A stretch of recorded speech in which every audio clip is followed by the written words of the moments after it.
حیات الصحابہ ٹاپک صحابہ کرام رضی اللہ تعالیٰ عنہ کا اللہ کے راستے میں مرنے اور جان دینے کا شوق۔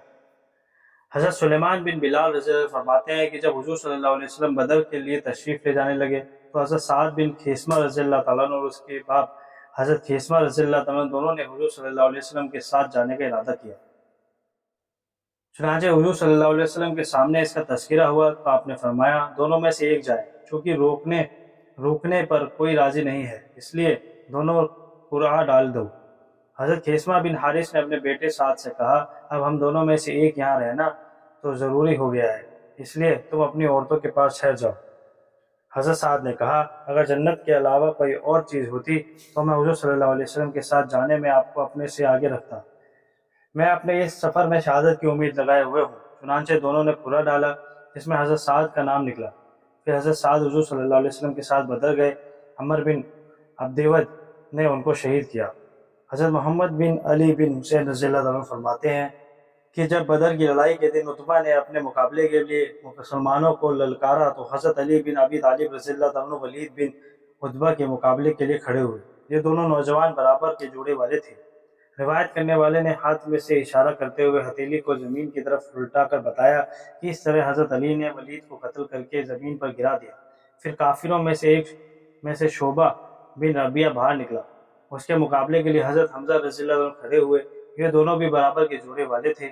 اس بار پہلے سے بھی زیادہ اونچا اشارہ کر کے بتایا کہ حضرت حمزہ نے شیبہ کو قتل کر کے زمین پر گرا دیا۔ پھر کافروں کی طرف سے عتبہ بن ربیعہ کھڑا ہوا، اس کے مقابلے کے لیے حضرت عبیدہ بن حارث رضی اللہ عنہ اٹھے۔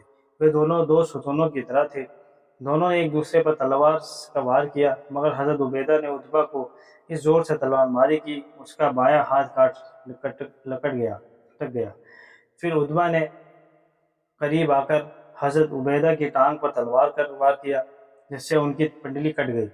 یہ دیکھ کر حضرت حمزہ اور حضرت علی دونوں عتبہ کی طرف لپکے اس کا کام تمام کر دیا۔ وہ دونوں حضرت عبیدہ کو اٹھا کر حضرت حضور صلی اللہ علیہ وسلم کی خدمت میں چھپر میں لے آئے۔ حضور صلی اللہ علیہ وسلم نے ان کو لٹایا، ان کا سر اپنی ٹانگ پر رکھا، ان کے چہرے سے دھول صاف کرنے لگے۔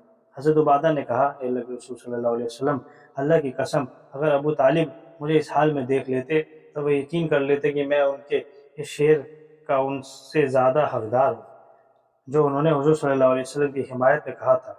ہم اپنے بیوی بچوں سے غافل ہو کر ان کی حفاظت میں آخر دم تک لگے رہیں گے، یہاں تک کہ ہم گھائل ہو کر ان کے آس پاس زمین پر پڑے رہیں گے۔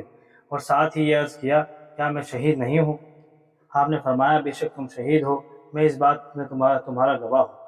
پھر حضرت عبیدہ کا انتقال ہو گیا۔ حضور صلی اللہ علیہ وسلم نے ان کو وادی صفرا میں دفن فرمایا۔ آپ ان کی قبر میں اترے اور اس سے پہلے آپ کسی کی قبر میں نہیں اترے تھے۔ حضرت زہری کہتے ہیں کہ عتبہ اور حضرت عبیدہ نے ایک دوسرے پر تلوار کے وار کیا، ہر ایک نے اپنے مقابلے کے آدمی کو سخت زخمی کیا۔ یہ دیکھ کر حضرت حمزہ اور حضرت علی دونوں عتبہ پر لگ چھپٹے، اس کو قتل کر دیا۔ دونوں نے اپنے ساتھی حضرت عبیدہ کو اٹھایا، ان کو حضور صلی اللہ علیہ وسلم کی خدمت میں لے آئے۔ ان کی ٹانگیں کٹ چکی تھی، اس میں سے گدا باہر آ چکا تھا۔